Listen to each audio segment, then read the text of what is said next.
do we know anything like maybe the friends he might have made as a younger person then in the north, or maybe when he eventually came to Lagos?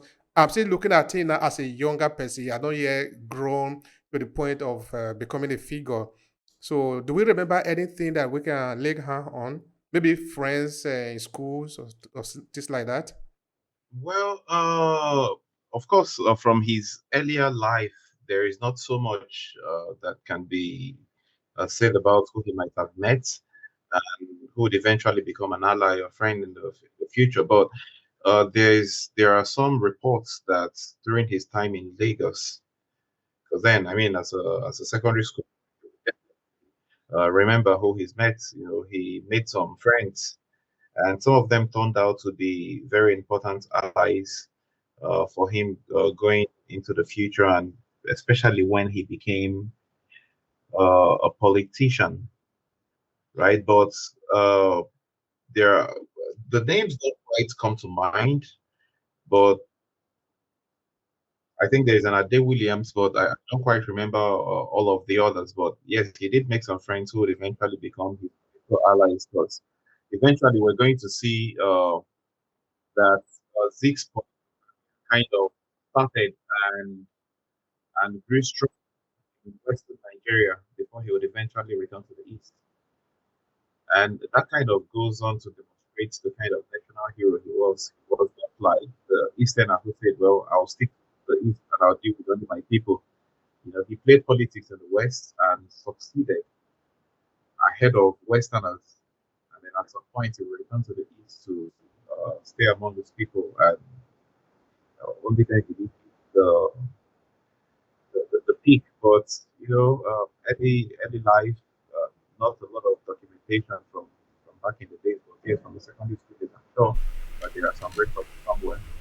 You said he moved back to of after a while that he was away from home. His father was afraid that he would not learn a lot about his background, so you have to send it home to learn. Or can you talk about more about that? Do we know if he went there to go and stay for some time, or how did he? And why was that? Why was that so important to the father? Anything you want to say about that? Yes, absolutely. When Zeke, as a boy, could speak the Hausa language fluently, but he did not know the Igbo language at all. And his father was particularly disturbed by this, and I'm sure the mother as well would have felt really worried since Zeke's mother comes from a royal family.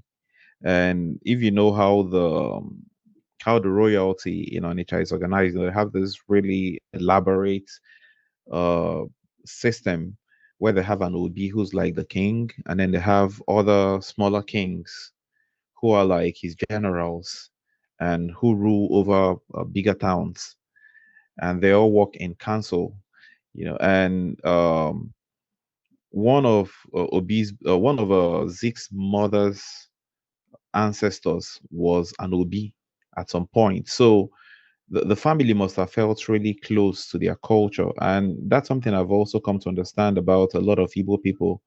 We love our culture very much and we want to identify with it every step of the way. So Zeke's father sent him back to Onitsha to go learn about the Igbo language and to go learn about the Igbo culture. And it's estimated that this happened around 1912. Zeke was born in 1904. So by 1912, now he was 4 years. He was 4 years old at the time when he returned to stay with his paternal grandmother and his aunts. And within that period, yeah, even though he continued his primary education, he also spent a lot of time learning the Igbo language and learning about the culture of the Onitsha people. And midway through his secondary school, he would eventually go to Lagos. So, is there any picture of Nigeria that we can have in mind as of the time that Zeke was growing up? Okay, we understand that this is a period of colonialism. The independence had not yet come. But how was Nigeria of his young adolescent. Is there anything you can say about that? Well, I think this is one of the most interesting times in history because the colonialists had been around for maybe 20 years in their capacity as a as colonial masters. But then the takeover of most parts of Nigeria happened sometime around 1885, between 1885 and maybe around 1890. So by 1890, every part of Nigeria, or at least most parts of northern and western Nigeria, were under the control of the British. And then I know that in the eastern part, it took a bit of time because the communities had to be conquered one at a time. So at the time Zeke was born in 1904, people were just getting acquainted with the new way of life, with the new system of government, and you'd understand that there will be a lot of resentment against the colonial masters.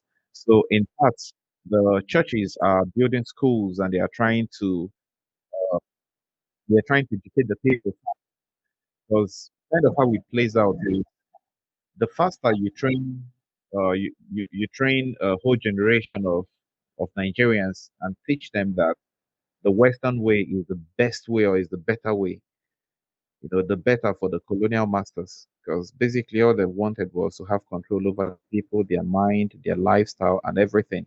So those days, people were, the relationship between Nigerians and the colonialists was that of slave and master, more or less. Even though the slave trade had ended officially, but I think what they kind of did was they brought it home. So we all Nigerians were like living at the level of slaves. So you were either working for the British or you were nothing. And that would inform why Zeke's father would take a job with the British and would want to work, even though I can tell the conditions were not very favorable. Because for somebody who had to move as much as Zeke's father had to, there was barely a strong presence of Zeke's father in his life.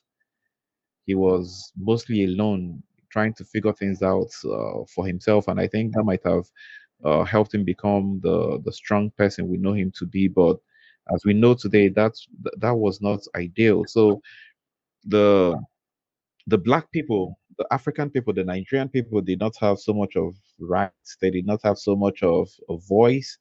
They did not have nothing. Actually, we had nothing. We were mostly living at the mercy of the white people and their God. And whatever they gave us, we would accept with joy and gladness. And I think people still lived under the pretense that the West meant well for our people, and I think it would take many years for Zeke to realize that the West really did not mean the best for our people, and that would reinforce his desire to fight the the colonialists and get them out of Nigeria. Thank you for that part. That is interesting. In fact, every part of it is interesting.